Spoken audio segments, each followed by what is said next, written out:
Okay, so we should start. It's 12 now. So our speaker today is Tony Wirth.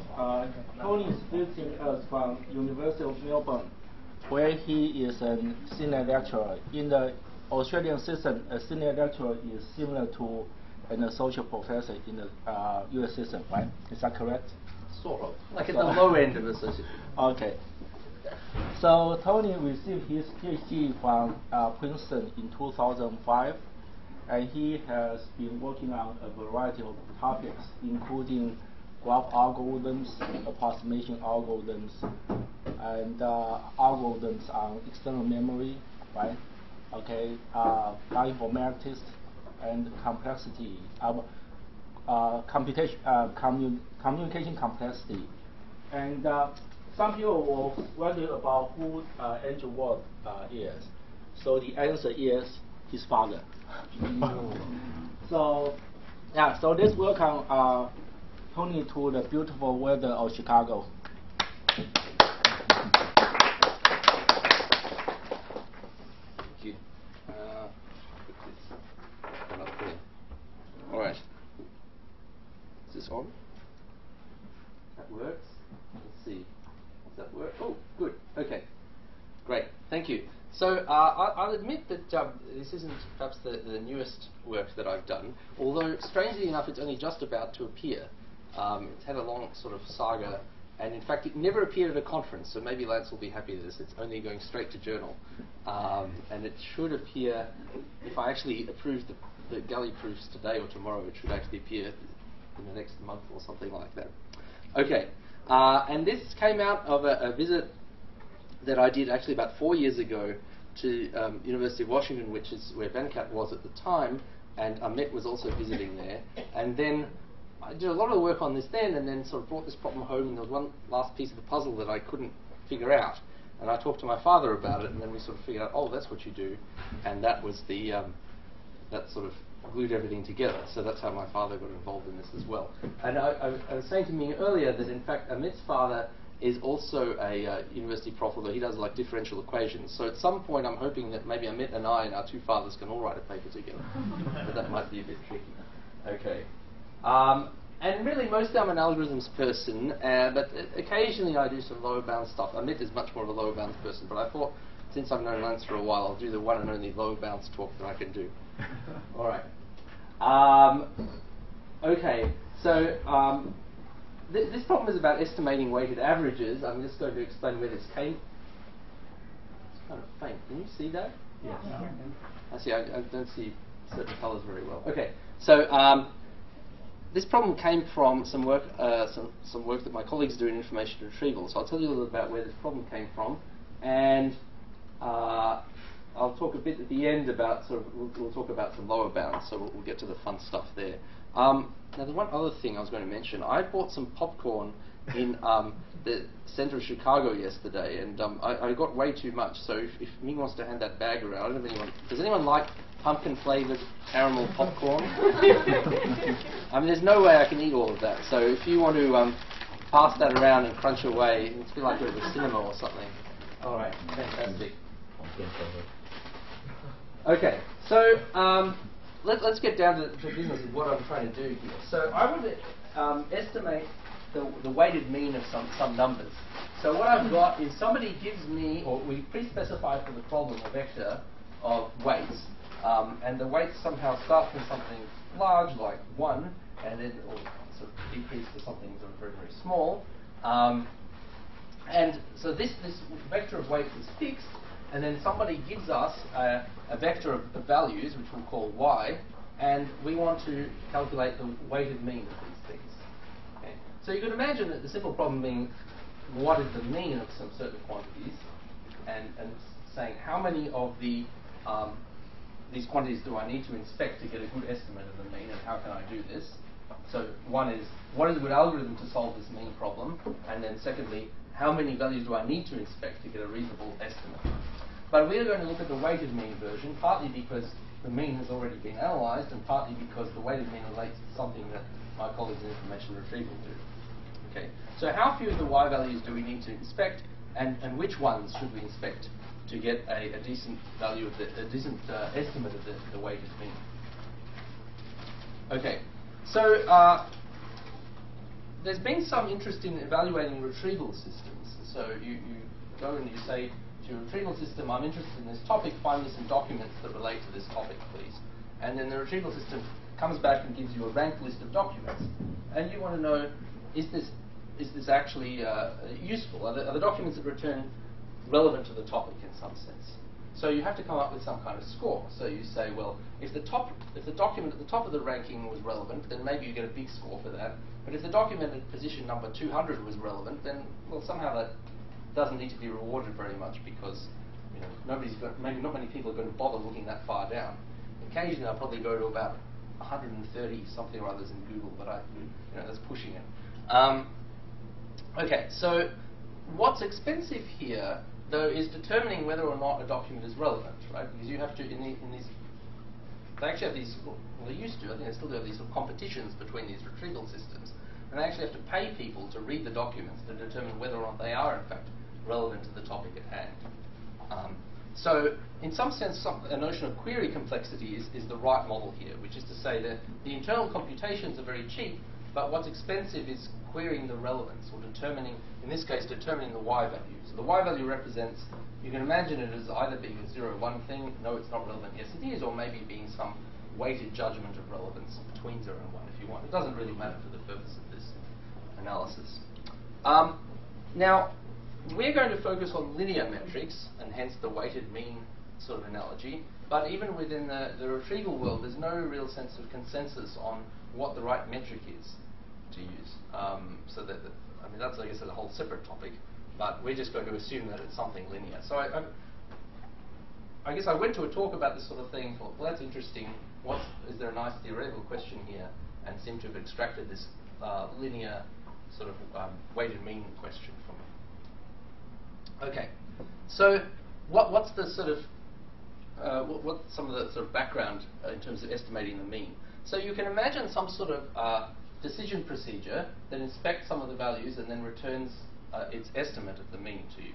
Okay, and possibly this estimation procedure fails some of the time because it just inspected the wrong things by chance, for instance, or some bad event happened.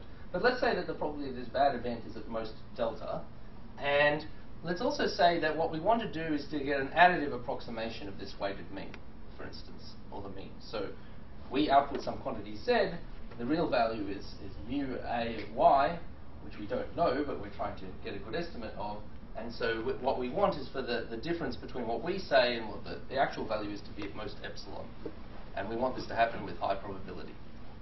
Okay, so some of the early work, I should be careful because this is being recorded.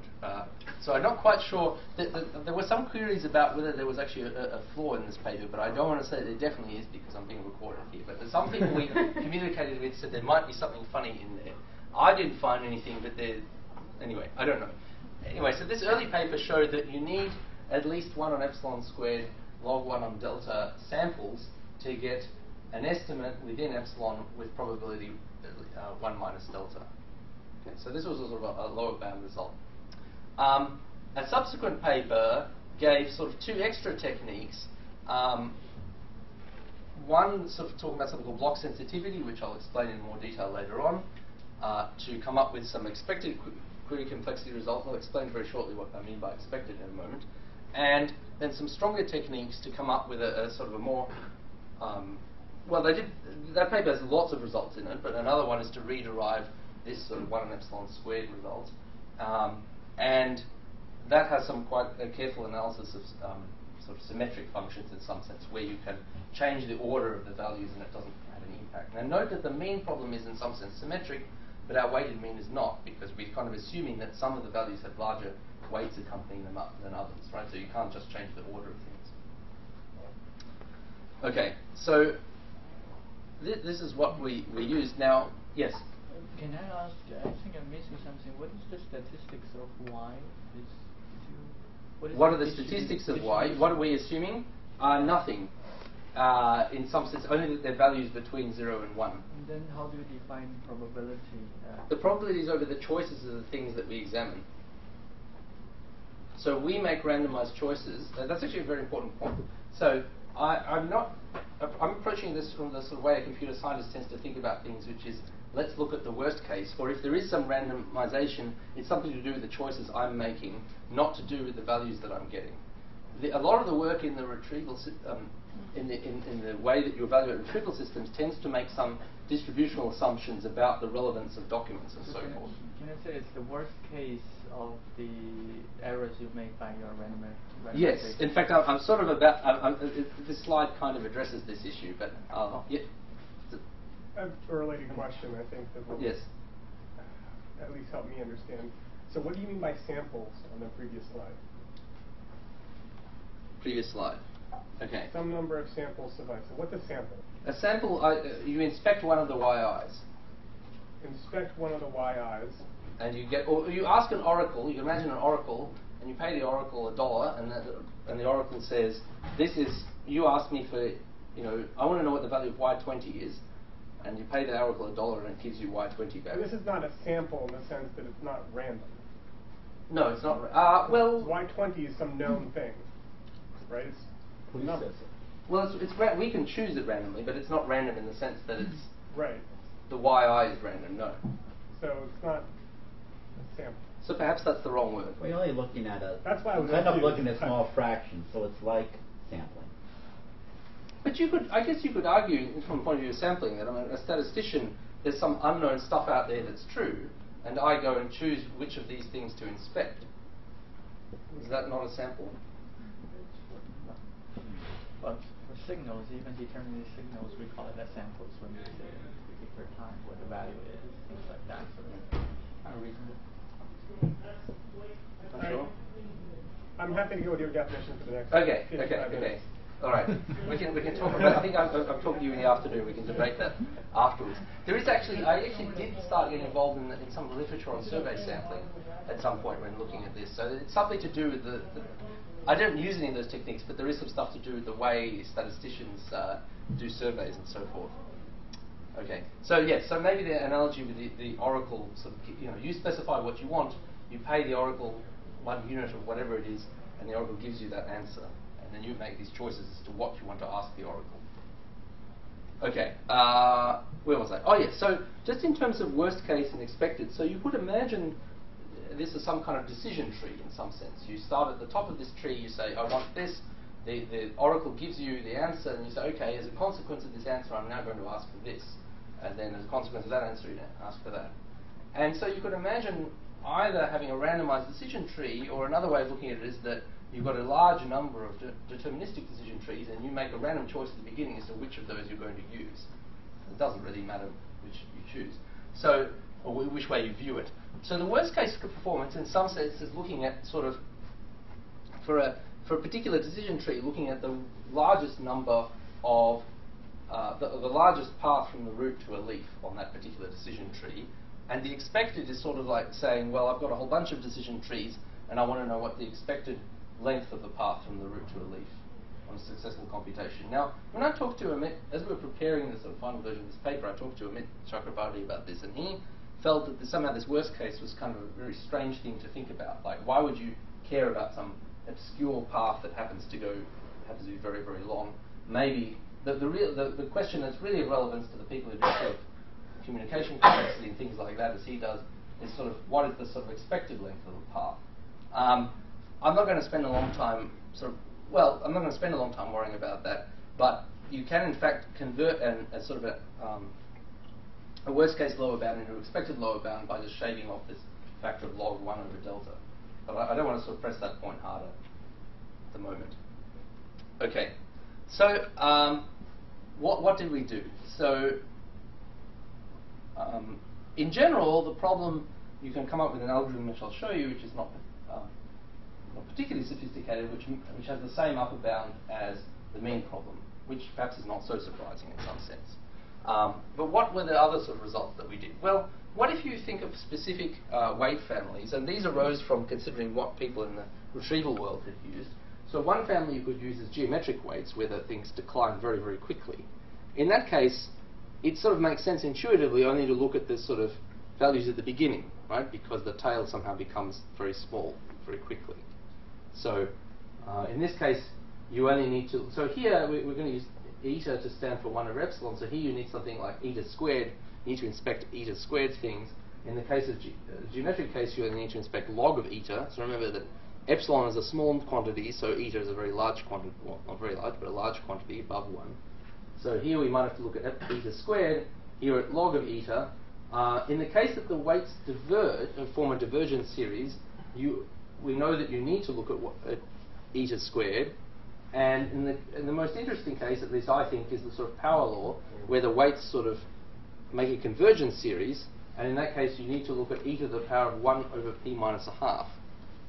It's a strange quantity, but you'll see where that comes up soon. I'm confused. Which is epsilon, which is delta? Yeah. Oh, sorry. So delta is the probability of the system makes an error, and epsilon is your accuracy quantity. Okay.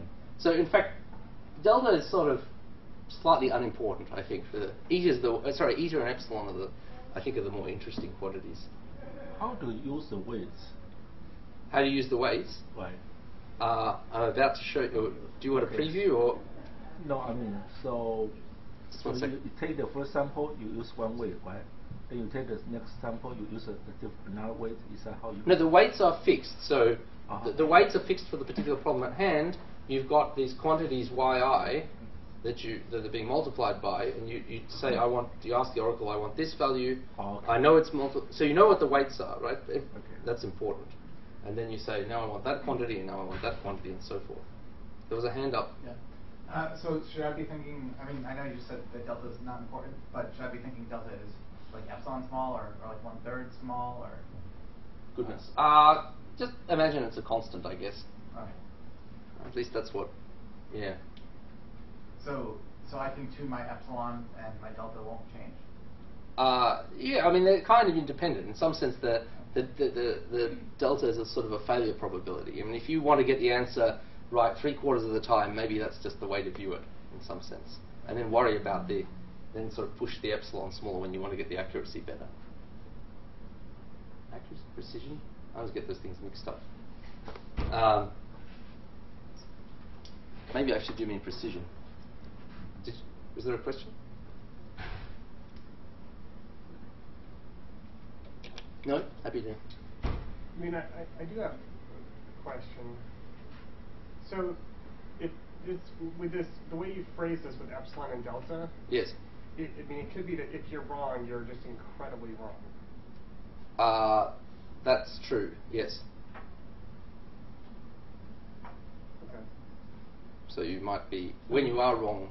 It's like pack learning, right? Probably approximately correct. Right. You're probably approximately correct. Right. Most of the time we're getting an answer that's almost the right answer. And some of the time we might be getting something terrible. So if you, I guess you could say, the expectation could be enormous. Nothing to do with the thing. Right? Yes, but the median should be okay.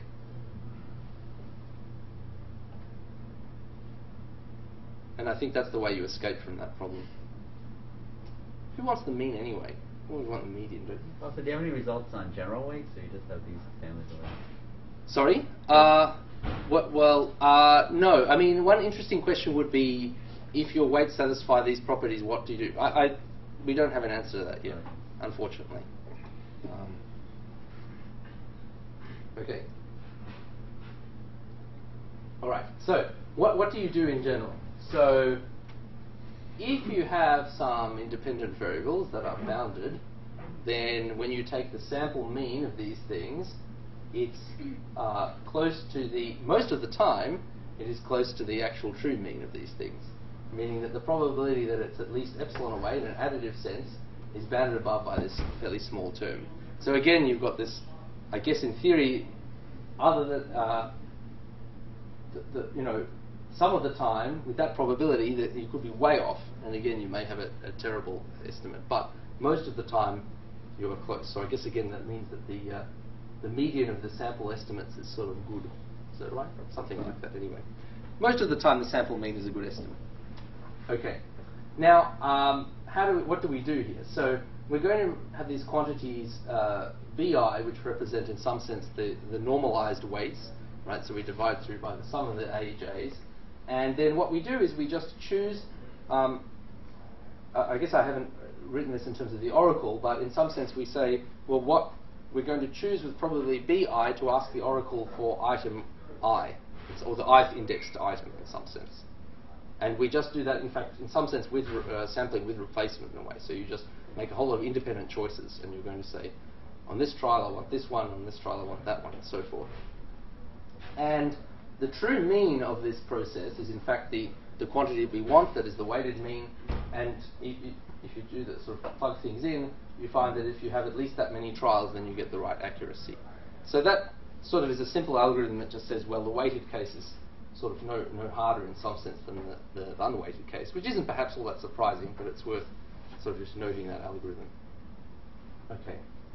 So some of the time the lower bound will match this, and some of the time it will in the divergent weights case, but it won't in the other cases that we consider. Now, what could we do? So far, it's true that we've sort of sampled items with this probability bi in some sense, right? So in other words, in general, we're looking more often at the things with the higher weights than those with the lower weights. But in fact, in the survey sampling world, you even push that even further, and that's what we're going to do.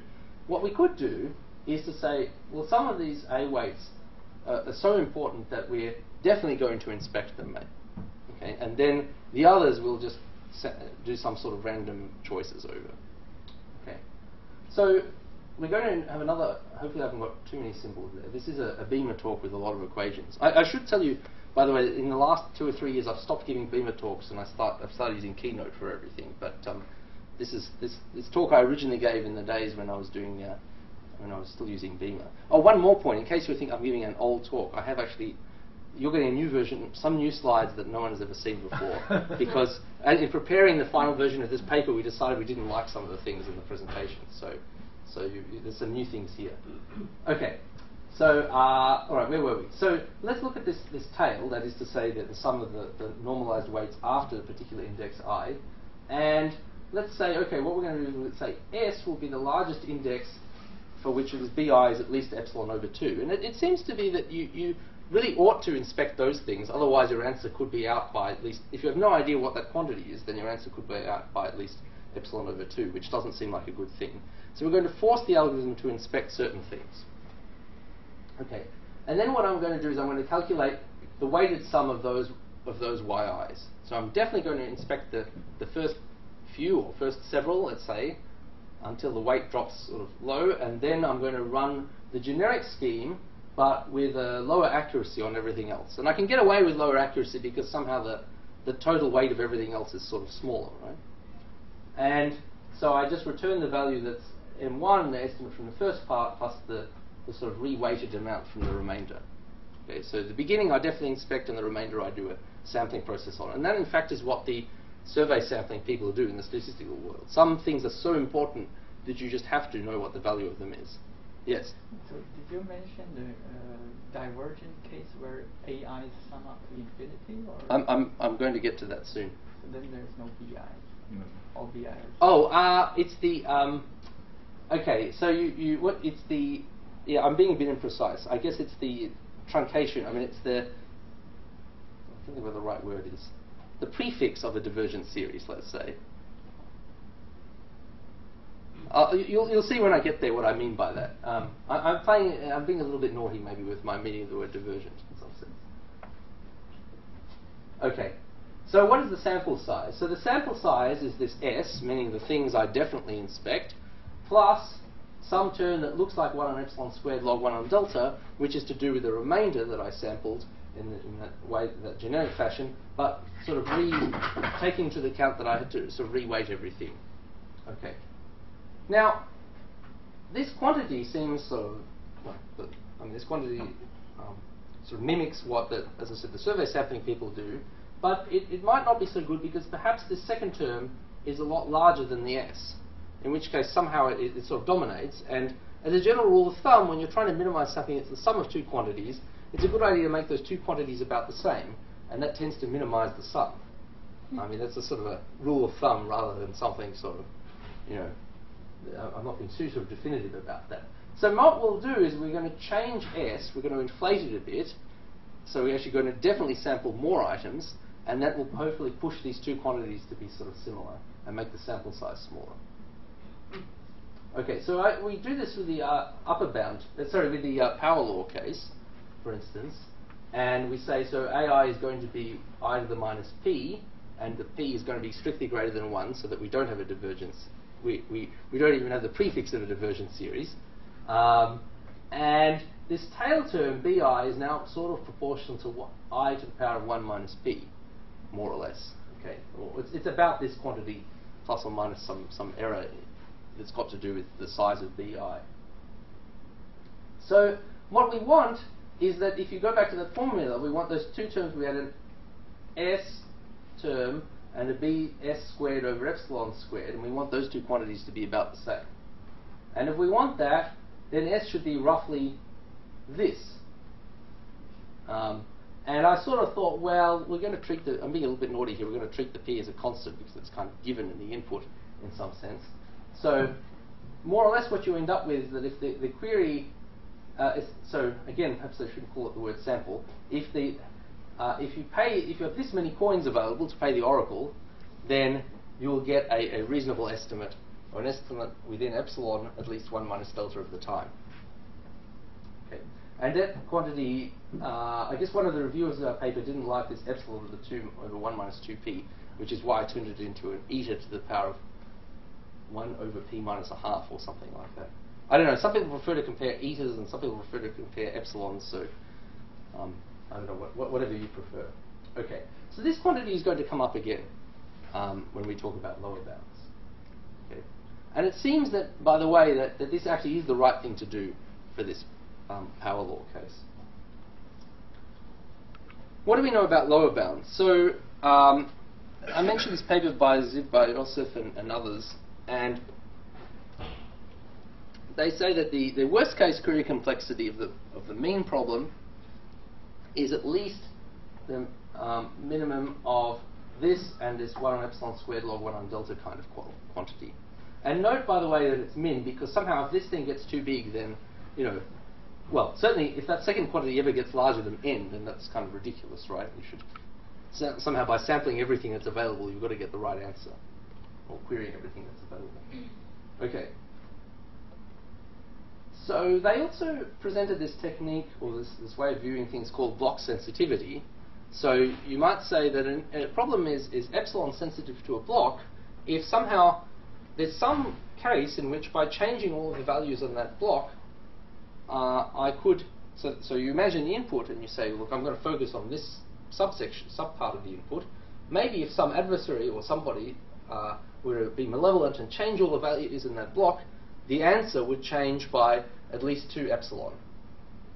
Now, if that were to happen, then somehow it seems that I need to know what's going on inside that block, right? Otherwise, I could be out by at least 2 epsilon, and then I don't know whether I was accurate or within epsilon or not within epsilon, and so forth. Okay. And then you could imagine that there are sort of disjoint blocks like that. There's a block here of the input, and a block here of the input, and a block here of the input. Then it seems natural that I should have to know something about what's going on in this block, and in this block, and in that block, and so forth. So somehow this notion of block sensitivity should be giving us a lower bound as to how many things I need to query, or how much I need to pay the oracle. Because I need to ask the oracle for something in every block. Whether a block is sensitive depends on the instantiation of values, I think. So you mean it depends not only on the weights but also on the yi's? Correct. So in a sense, the definition sort of allows for you don't need to be sensitive on a particular input, but you might have had that input. So you want the sort of one on the delta has to somehow be governed by your random choices, or the epsilon and delta relates to your random choices, not the sort of choice of the inputs in some sense. Okay. So this 2001 paper also showed that the expected query complexity of a problem is at least this sort of factors of essentially constant factor related to delta multiplied by the block sensitivity. Okay, but it sort of just matches the intuition that you should have to know something about every block. Okay. Now, with the weighted mean problem, if you think about it, at the very least, the block sensitivity is, well, the number of items or the number of normalized weights that are at least 2 epsilon. right? I mean, that's a very crude sort of lower bound in some sense, right? Because somehow if your weight is so large that by yourself you can make the answer change by at least 2 epsilon, then you definitely have to know what that item is, okay? Which is, again, sort of matching the intuition from survey sampling. Okay, so that's a sort of very, very, very crude start. Now, what am I going for? Okay. I've been told I must, when do I have to think? 12:50, 12:45? 12:50, right. I think where are we? We're sort of down here, aren't we? But I think there's more in here than the number of dot points suggest that there is. Okay, the slides are actually going to get longer and longer soon. I'll be making the font smaller. No, that's a joke. Okay. So, all right. So what we're going to do, the general, what I thought was, well, look, we have some lower bounds for the mean problem. Let's see if we can use them to get lower bounds for the weighted mean problem. And the way we're going to do this is to sort of somehow turn the weighted mean problem into something that looks like the mean by grouping some of the weights together. Okay, so if we somehow collect the weights into subsets, right? So we're going to say here's an instance of the mean problem. So everybody's got the same weight up here in the x world, and in the y world the quantities have different weights. But maybe if we somehow clump the weights together into subsets, we can somehow fake the mean problem with the weighted mean problem. And that means that we now get from a lower bound from the mean problem, we get a lower bound for the weighted mean problem. Okay. So what we do is we partition the weights into m subsets, and what we do is we say that if this j quantity here, so if the index here is in subset I, it means that yj has a reference to xi, meaning it's going to get the same value as xi. Now, I call it a reference because somehow this is all to do with oracles, right? I mean, you don't know what the y's are, you don't know what the x's are, you have to pay to see them. But you've basically made an agreement that if you ask for item yj, what the oracle do will give you xi if j was in sort of if that particular weight was in subcollection I. Does this make some sense? I'm sort of tying together these quantities, but without actually knowing what they are. All I need to know, the important point is there's no knowledge of the x terms or the y terms in doing this. I'm just constructing these sets purely by knowing what the weights are. Right, so I'm trying to make subsets of weights so that the subsets are balanced, but there's nothing to do with the actual x's and y's at the moment. Okay, so the other important point is that each time if I query a different or a new xi term, it means that I've definitely asked for a new yj term. Right? So this means that somehow a query complexity, a query bound, or a lower bound on the mean problem also becomes a lower bound on the weighted mean problem. Have I missed any? Oh yeah, and by the way, you can also just ignore some of the. Not every term in the weighted mean problem has to actually fall into one of these subsets. You can sort of throw some of them away. Okay. So what you want to do is you want to choose the subset so that somehow this quantity, which is the true sort of weighted mean, minus the mean of the problem that you've reduced from, is at most epsilon. Because then, if you can approximate the weighted mean problem within epsilon, you've approximated the mean within 2 epsilon, right? You lost 1 epsilon because of your bad estimate from the approximator, and another epsilon because these two terms aren't quite the same, but they're close. Okay, so let's start with something sort of reasonably simple, which is geometric weights. So my colleagues Moffat and Zobel, who've worked for a long time in information retrieval, sort of said to their crowd, well, we really ought to be using geometric weights to evaluate retrieval systems. And so we're going to say, we're going to set this AI to be sort of q to the power of I, and then the lower bound, well, in this case, we're just going to use a really simple sort of block sensitivity. I mean, it's sort of the obvious thing you would do. Well, the large terms, you need all of the large terms, and if you write this out in all its gory detail, you get this quantity. But the important point is that something like log of 1 over epsilon, which is what you sort of expect, right? The first terms are big, and then suddenly everything tails away.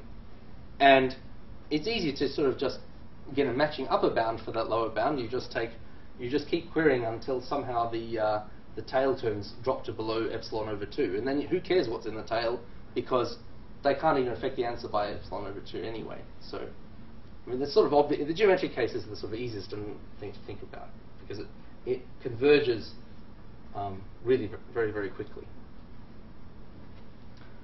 Okay, so now we get on to the divergent weights. So what we're going to assume is we've still got a fixed sort of n, but somehow the partial sums diverge as n increases. Okay. So what we're going to do here is we're going to fake the mean problem by collecting weights together, and somehow in the divergent case, because these terms, because the sum kind of diverges, somehow there's always enough terms to keep making new collections of weights, and that's what makes this problem as hard as the mean problem in some sense. Okay. So what we do is we collect k weights together, so we collect a1 up to ak, and we ask for a sum, or a partial sum of these things, to be at least 2 over epsilon, and at most 2 over epsilon plus 1. And we know we can do this because the series diverges, so we know we'll always get to at least 2 over epsilon, and we also know that it will be between between this and this, because all of the AI terms is each AI term is at most 1. Okay, so we know we'll always achieve this amount because it's divergent, and we won't go over this because each term is at most 1.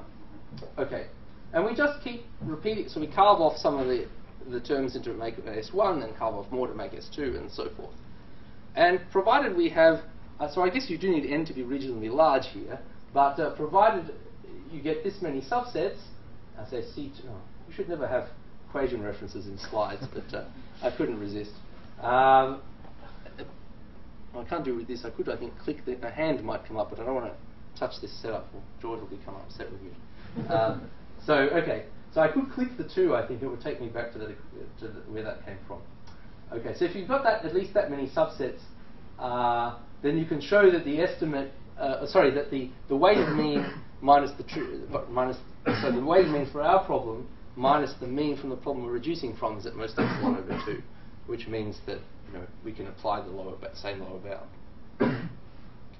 So the divergent case kind of looks like the mean case. Now we're going to get into actually we will finish on time. It's fine. The power law case.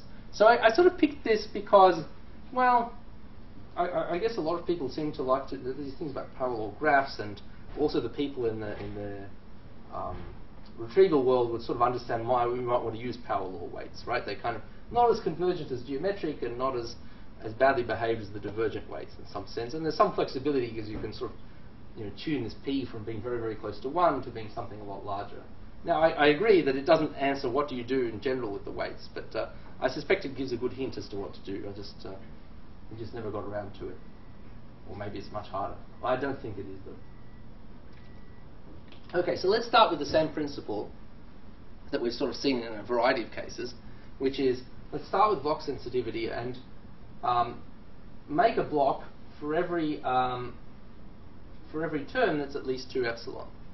Okay? Because again, you sort of have to sample those ones. And then what we're going to do is we're going to say, okay, well, we've definitely sampled some at the beginning. Later on, with the algorithm, we took a sort of a generic we applied the generic technique for the later ones when we did the upper bound. But with the lower bound, what we're going to do is we're going to somewhat copy the divergent case and group together contiguous sequences of weights. Okay, so here are some. So these things you definitely sample. Then you come over here and you say, well, I'll collect weights until I've got at least 2 epsilon. Make those into a block. I definitely have to inspect something in there. Then collect weights till another 2 epsilon. I have to inspect something in there, and you just keep doing this to make blocks to get this block sensitivity argument.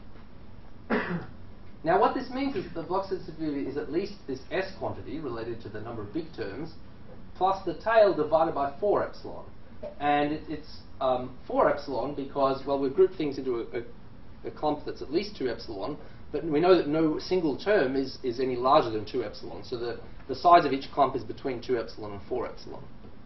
Okay.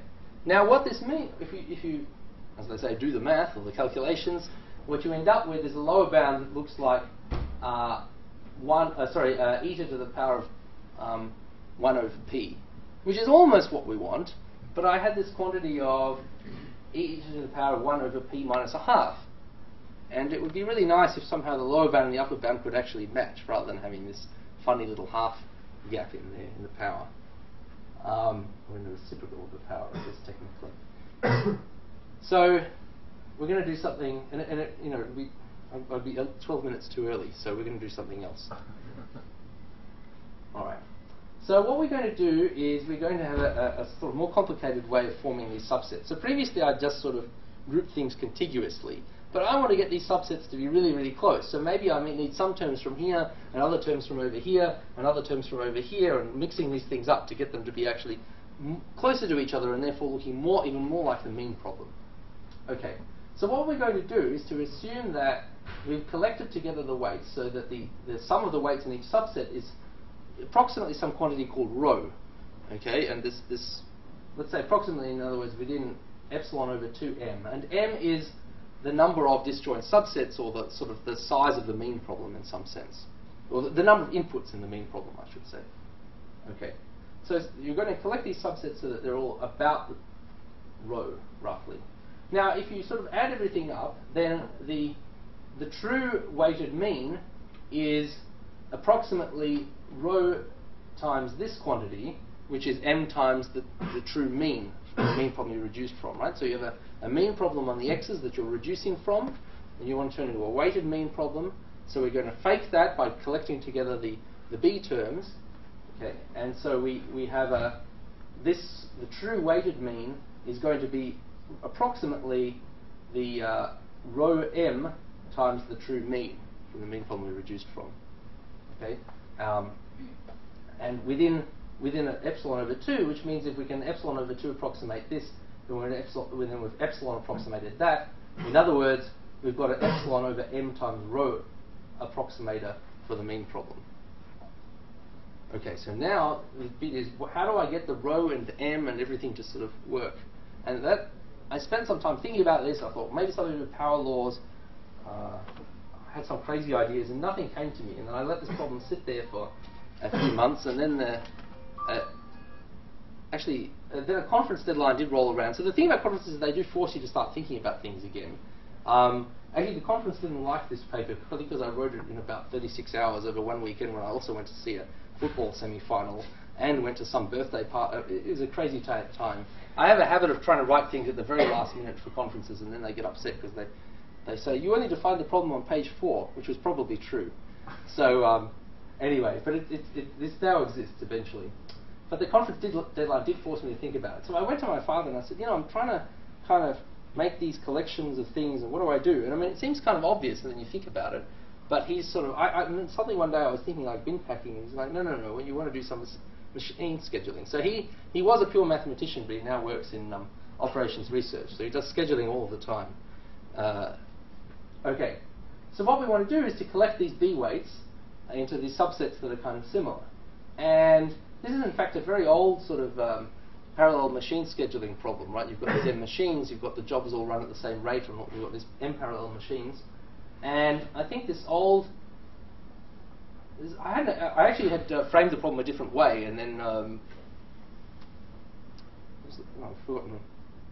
One of the people I gave this talk at Google, one of the people there, I've forgotten his name completely. Anyway, it'll occur to me when I finish.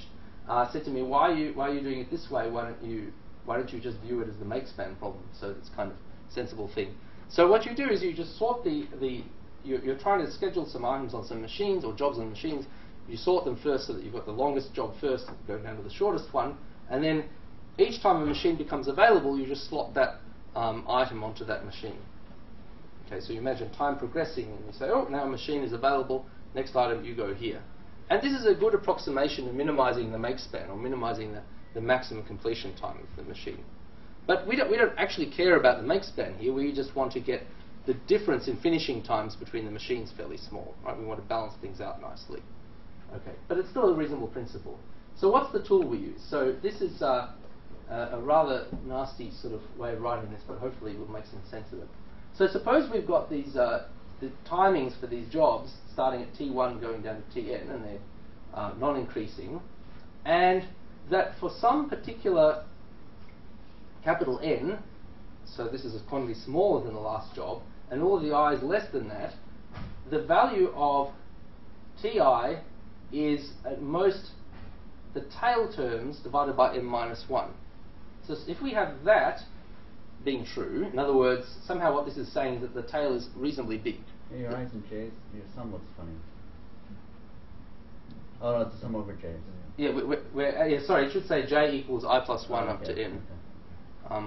So if you add up, if you consider the tail terms, and they are at least m minus 1 times the particular term, in other words, the tail is sort of quite a bit bigger, then it means that the difference in completion times is at most Tn plus 1. And this is the tool that we use to sort of bound the gap between the machine completion times, and hence to bound the gap between these subsets of weights. Okay. Should I? It's kind of getting 12:44 is late for a proof, but I'll just sort of we'll sketch it out. Okay. The trick you use is to consider the last job that finishes. Sorry, the last job, the job that finishes last, that in a sense is determined when the whole process finishes. And you say, well, what was the case when that job started? Well, when that job started, all of the machines were busy, unless it happens to be that that was also the very first job. In other words, there was some job that was just so long that everything else finished in the meantime, although that's kind of a strange situation. Okay, but let's say that in any case, all the machines were certainly busy at that time. And now what that means is that the machine completion times are bounded above by this TL, right? Because when it started, everyone was busy, or it was the beginning time. So somehow the gap in the finishing times is at most this T curly L. Now, on the other hand, if this tail term is sort of too big, then there isn't actually enough time on the other machines to finish all of the other jobs, right? So if this quantity, if the tail divided by m minus 1, which is the number of remaining machines, is bigger than TL, then you couldn't sort of have finished everything within time TL because there wasn't enough machine capacity. So what this is sort of saying is that we know something about the L. We know that it has to be for a case where the tail is reasonably small, in some sense. So that kind of gives you a bound and says that the L has to be at least this capital N plus 1. Okay, so, alright, so what we're going to do, therefore, is we're interested in what we call light terms. In other words, those where the tail is reasonably big, okay, because that somehow governs the finishing times. And if you think about a power law sequence, the initial terms are quite large in a power law sequence, therefore they're not light because the tail is too small. Then you're going to get some light terms where the tail is reasonably big, and at the end you're going to get non-light terms because somehow the tail just becomes too small because there aren't enough terms left. Okay. So what I'm actually going to do is I'm going to consider the first light index, the first time when this tail is actually quite big, and I'm actually going to throw away all of the weights that are too large in some sense. Okay. And then I'm going to look at that weight sequence from then on and sort of say that all of the terms are going to be light until somehow some point a long way in the future. And then I'm going to make subsets from these light terms, and what that means is, by using that tool I just said, that we know that the difference in the weights of these subsets is at most epsilon over 4m, because I kind of assumed that the sequence was sort of so long that eventually you still had light terms until everything was less than epsilon over 4m. Remember, in that lemma we sort of said that the gap in finishing times is always less than the last light term in some sense. Okay. So, where was I? Oh yes, so what that means is if we go back to this, gee, that formula 3 was a long way back in the past. Remember we wanted the sums of the weights to be approximately this rho quantity. So that is okay, provided rho is something like BR, which is the tail term starting from R, divided by M, plus this sort of epsilon over 4M, which is this kind of gap in the sums of the weights, in some sense. Okay. And therefore, we finally learn that, hooray, that the worst case Curie complexity is about this quantity, provided it isn't actually larger than M, right? Remember this, the last rule was, obey the epsilon squared delta rule, unless it tells you that the number of things you need to inspect is larger than the input itself. Okay, so this is actually the last slide with any formulas on it. So when you glue all these things together, what you want to know is that, well, we want the tail to be at least m minus 1 times the current term. That's going back to the concept of the machines and so forth. You set rho to be BR over M plus this quantity, and you want M rho squared to be an over epsilon squared, which is kind of like that saying that the number of things you need to inspect can't be larger than the input size. This is okay, provided rho is at least PM. You then mysteriously, some oracle, or you just add things, you just work out what you want and then substitute the right things in. You figure out, well, what I want is R to be this quantity, which is certainly P times M. You want M to be this quantity. You plug everything in. It satisfies that formula. It satisfies that formula. It satisfies that. And then finally you determine that, well, in fact, we do need, this shows that to solve weighted mean, we do need this many, to inspect this many terms. And then I've kind of been naughty and removed the p squared from here. So that's a bit funny, but I've also hidden some other constants along the way, so perhaps you can forgive me for that. Okay, and then we do end up with the 1 over p minus eta to the 1 over p minus a half. So strangely enough, that is actually the right quantity. And which sort of means that silly algorithm of just sampling everything at the beginning and then doing this generic scheme is actually the correct thing to do. Okay, so might even finish on time. So somehow some details of I should actually, one thing I sort of didn't talk about was when we contacted some of the people who'd written the paper about the mean problem, it seems that there's some sort of slightly unclear things to do with the relationship between the expected case and the worst case, and removing this log 1 over delta, which seems like an anomalous thing, and there are often some specific bounds about what epsilon is allowed to be and so forth, which I've sort of hushed up a little bit here. So I'll admit to that. The reduction from the mean, I was actually surprised that that thing with the machine scheduling worked, but it was kind of nice. The question is, does it work in general, or is it something specific to the power law weights? I wish I had an answer for that, but I don't. Now, to return to the issue of actual doing something useful for the retrieval world, and I don't claim that this paper is actually of any use to people who do information retrieval, what they would probably like to know is how do you minimize the variance in your estimate in some sense, right? They've got some estimate, maybe they want an unbiased estimate, which sort of goes to what Jason was saying before. Can I have a minimum variance unbiased estimator of the actual score that this retrieval system should get? And then maybe you want to make some distributional assumptions on the inputs, as you were suggesting, but I don't know. I haven't thought about that too carefully. And what are the sort of transition points between the weight families, say from geometric to power law and then to divergence and so forth? It's sort of, I've got these separate formulas, but maybe it'd be nice to have one kind of unified approach to it all. And lastly, to be honest, what the retrieval world would mostly be interested in, and what I think is a more interesting question, is this sort of, I sort of assumed that you only have one retrieval system here. Maybe you've got multiple retrieval systems that return ranked documents in different orders. So in one of the rankings, this document is high, and another one it's low, and another one it's medium, and so forth. How do you then evaluate which of the actual things you're meant to ask the oracle for? Because, of course, if you get it for one retrieval system, you've got it for all of them. Right? So I don't know. That seems like a much more interesting question. So these guys are nicely put up with me for a couple of, thankfully put up with me for a couple of weeks. These chaps I talked to at my home university, strangely enough, I have a habit of emphasizing this, my university's title has a the in it, as apparently many universities in Australia do. But the thing I've never quite understood is why Americans refer to the clothing shop as The Gap when that's not actually its name. So it's sort of like the opposite of that. And thankfully the Melbourne School of Engineering, I think they paid for that trip because I was doing some teaching related stuff, and they paid for my sabbatical trip here too. So nice people, thank you. Any more questions? Any questions? Okay, yes, thanks, Tony, again. What happened to that popcorn? Did you eat it all? By the way, it is the University of Chicago. They're very, is it? They're very strict about that. Ah, excellent. So it does I'm happen. pleased to hear that. I haven't seen that in the US before. Or the Ohio State University.